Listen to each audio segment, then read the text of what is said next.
The subject President Young wished me to speak of is in regard to our temple, which we shall soon commence to build, what course we shall take, and what kind of materials it shall be built of, whether we shall build it of the stone that is got in the Red Butte Canyon, or of adobes, or of the best stone we can find in these mountains.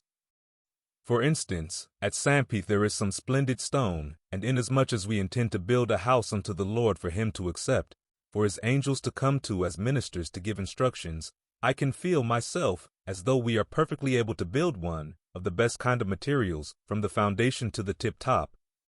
We are able, and we have strength and union, and we have bone and marrow and muscle, and we are able to commence it next year. I merely present these things for the brethren to consider and reflect upon. We can go to work and make an adobe house and lay the foundation of stone from Red Butte, and then we can plaster it outside and make it like the tithing office.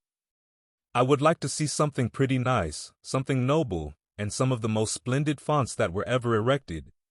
I know for a certainty that our president is perfectly able to give us the design of this contemplated house and all other necessary instructions.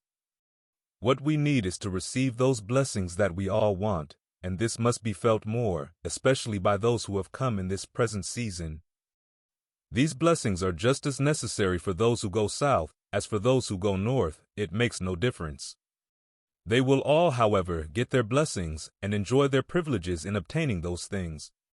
We have plenty of time, and there is no particular hurry, but it is for every man to walk up to his duty in the time being, and then when tomorrow comes, walk up to it tomorrow, and so let us do all we can, for we have got considerable over 1,000 years to work, and when we have worked 1,000 years, there will be another, and we shall be at work to all eternity. There is no end to our work for the living and for the dead.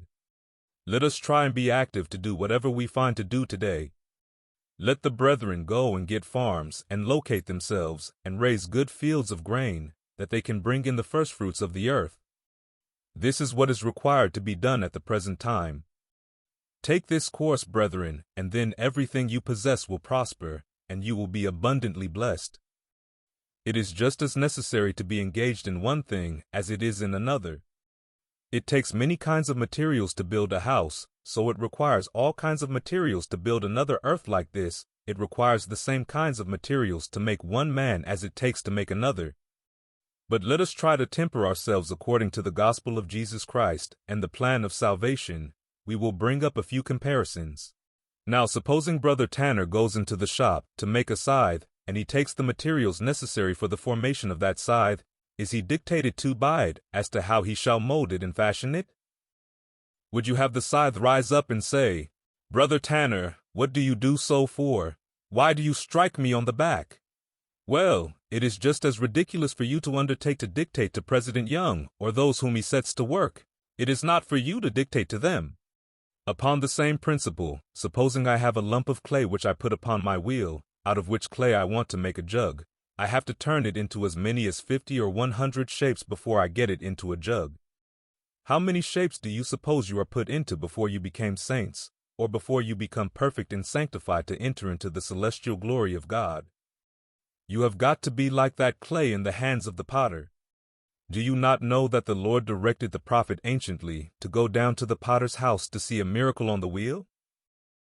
Suppose the potter takes a lump of clay and putting it on the wheel goes to work to form it into a vessel and works it out this way and that way and the other way, but the clay is refractory and snappish. He still tries it, but it will break and snap and snarl, and thus the potter will work it until he is satisfied he cannot bring it into the shape he wants, and it mars upon the wheel. He takes his tool then and cuts it off the wheel and throws it into the mill to be ground over again until it becomes passive. Don't you think you will go to hell if you are not passive? And after it is ground there so many days, and it becomes passive, he takes the same lump and makes of it a vessel unto honor. Now do you see into that, brethren? I know the potters can.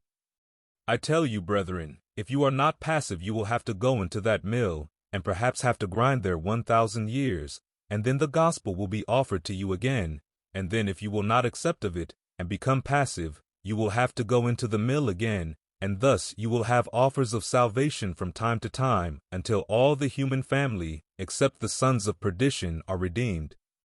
The spirits of men will have the gospel as we do, and they are to be judged according to men in the flesh.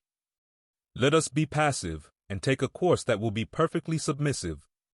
What need you care where you go if you go according to direction, and when you get to Coal Creek or Iron County, be subject to that man who was placed there to rule you, just the same as you would be subject to President Young if you were here, because that man is delegated by this conference and sanctioned by this people, and that man's word is law.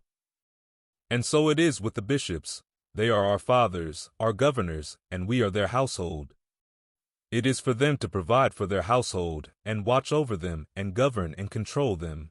They are potters to mold you, and when you are sent forth to the nations of the earth, you go to gather the clay, and bring it here to the great potter, to be ground and molded until it becomes passive, and then be taken and formed into vessels according to the dictation of the presiding potter. I have to do the work he tells me to do, and you have to do the same, and he has to do the work told him by the great master potter in heaven and on earth.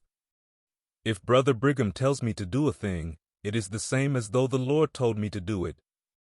This is the course for you and every other saint to take, and by your taking this course, I will tell you, brethren, you are on the top of the heap. We are in the tops of the mountains, and when the stone shall roll down from the mountains, it will smash the earth and break in pieces everything that opposes its course. But the stone has to get up there before it can roll down. We are here in a happy place, in a goodly land, and among as good a people as ever the Lord suffered to dwell upon the face of the earth. Have I not a reason to be proud? Yes, I am proud of the religion of Christ. I am proud of his elders, his servants, and of his handmaids, and when they do well I am prouder still. I do not know, but I shall get so proud that I shall be 4 or 5 times prouder than I am now. I want a vote from the congregation concerning the temple, whether we shall have it built of the stone from Red Butte, or of adobes, or timber, or of the best quality of stone that can be found in the mountains. It is now open for discussion. Our temple block is 600 feet square, and according to the number of people that compose the Church of Jesus Christ of Latter-day Saints, we are able to build a temple that size, and do it easier than we built a temple at Kirtland. I put the motion, which is before you, that we build a temple of the best materials that can be furnished in the mountains of North America, and that the presidency dictate where the stone and other materials shall be obtained, and that the presidency shall be untrammeled from this time henceforth and forever. I want every brother, sister, and child to vote one way or the other. All in favor of this motion, raise your right hand. It was unanimous.